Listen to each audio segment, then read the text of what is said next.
También nuestra geografía nos ha provocado complicaciones por esta relación tan tensa que tenemos.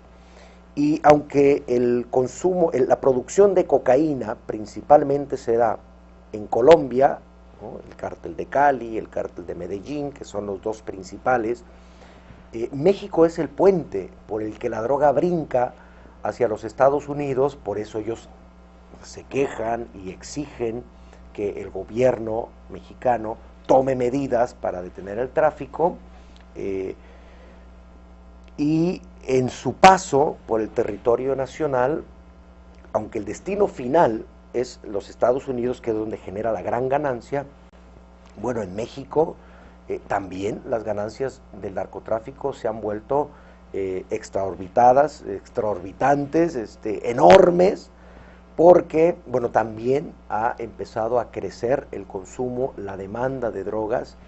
eh, Digo, es ya muy común, tal vez, me cuesta aceptarlo, pero es común encontrar muchachos de preparatoria, inclusive secundaria, ¿no? Que ya consumen cocaína. En mis tiempos, bueno, hablar de marihuana era, wow, como, tranquilo, Kiko, tranquilo, todavía no se legaliza. Hablar de marihuana era, bueno, hablar de una droga que espantaba, ¿no? Cuando, además, hay algunos países como Holanda, y escucho suspiros de repente, permiten el consumo de marihuana. O inclusive algunos países permiten el consumo de marihuana para usos terapéuticos y medicinales, ¿no? El propio Estados Unidos llegó a tener un programa experimental en el que el propio gobierno federal dotaba los carrujos de marihuana a los enfermos de cáncer, porque la marihuana ayuda a soportar un poco el dolor que produce esta enfermedad. Y el propio gobierno federal de los Estados Unidos les hacía llegar su cajita con su dotación mensual de sus carrujos de marihuana, ¿no? Algo así como las despensas que recibimos en las colonias, pero les llegaba con marihuana. Solo quedan dos, según pude investigar, dos personas en todo Estados Unidos que siguen siendo beneficiarios de este programa por todo el tema de que ha generado el asunto de las drogas en los Estados Unidos y la lucha contra el consumo y el tráfico de drogas. Pero bueno, en México, vuelvo al punto, también ha crecido muchísimo el consumo de drogas.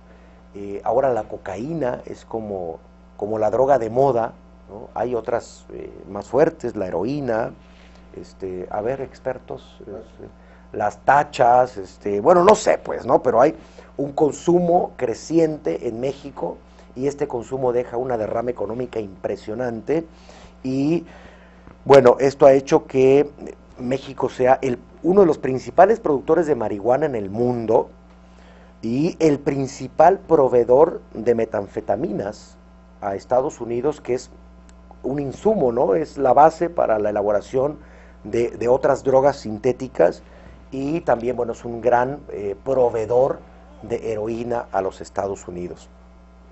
Estos, digamos, los aspectos centrales del debate, los que están a favor y los que están en contra. Pero es un tema que, insisto, tiene muchos enfoques también y que sobre esto vamos a continuar hablando en el siguiente bloque. Permítanme hacer una pausa y ya regresamos. Esto es Homo Sapiens.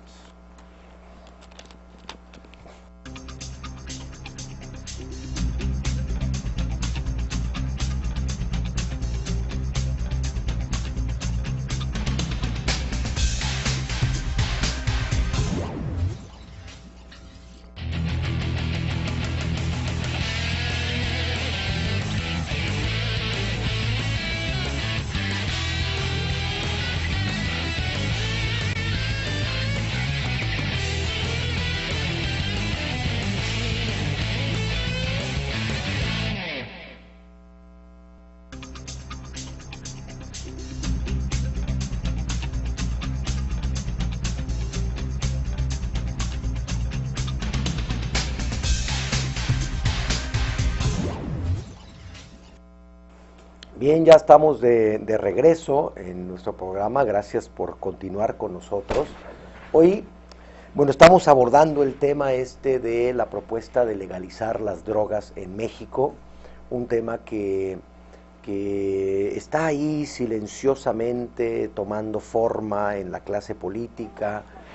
Ya hay inclusive iniciativas presentadas al respecto.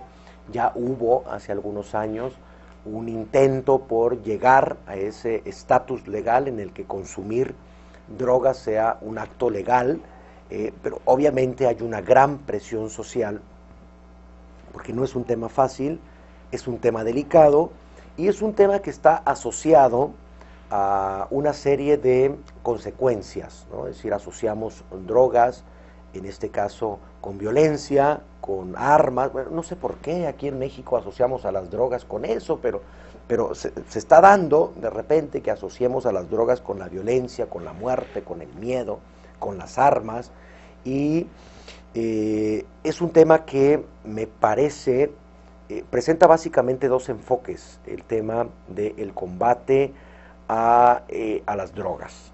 Por un lado, se puede ver como un tema de salud pública, como un asunto de salud pública, y por otro lado como un tema de seguridad pública.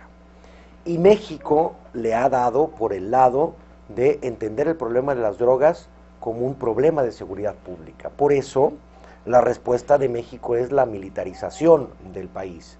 Por eso la respuesta del gobierno federal para el combate a las drogas fue desde un inicio una respuesta torpe, sin estrategia. Ya lo he dicho inclusive aquí en este programa, es como llegar a una casa llena de ratas en un cuarto y solamente sacudir y matar a las que alcanzamos a golpear con la escoba. Las ratas finalmente van a encontrar otros lugares en la casa para esconderse y para anidarse. Y es que eso pasó.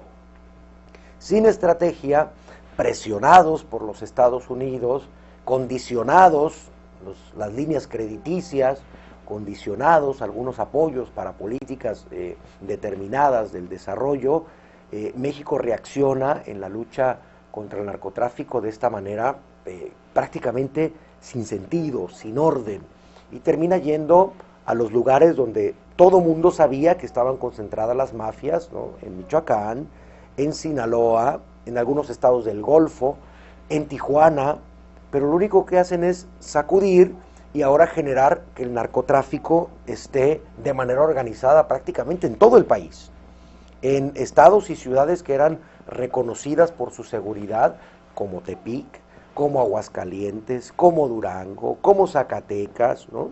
Y algunos otros, algunas otras ciudades que les caracterizaba esa confianza con la que sus ciudadanos salían a la calle, ahora están también siendo rehenes del miedo, de lo que ha generado esta torpe estrategia del gobierno federal.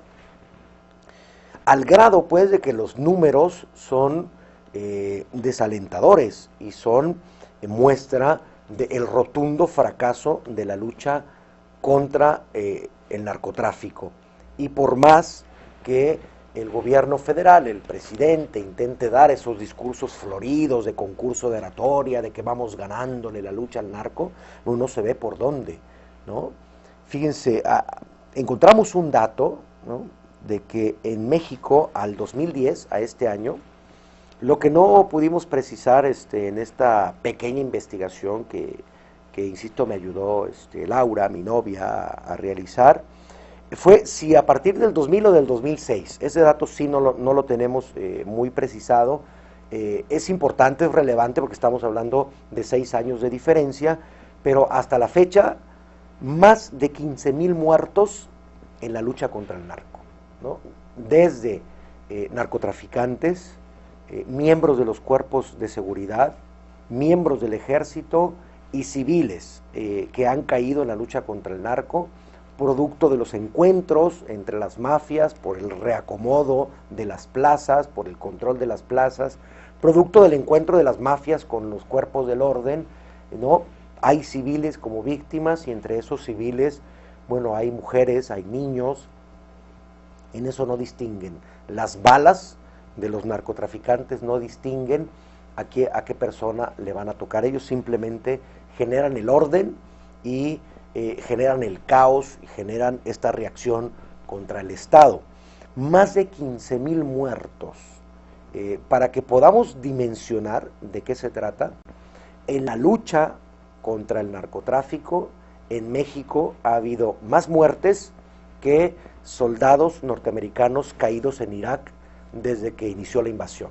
Y hablamos de un país que está en guerra, los Estados Unidos, con otro país, bueno, que estaba con Irak y que ha tenido menos bajas en una guerra que las que ha tenido México en esta guerra también que estamos sosteniendo contra el narcotráfico. Y yo recuerdo cuando tuve la oportunidad de estar en Colombia en 1993, cuando, y principios, finales de 93, principios de 94, en Medellín precisamente, cuando estaba, bueno, en auge la intervención norteamericana para encontrar a los grandes capos de la droga colombiana,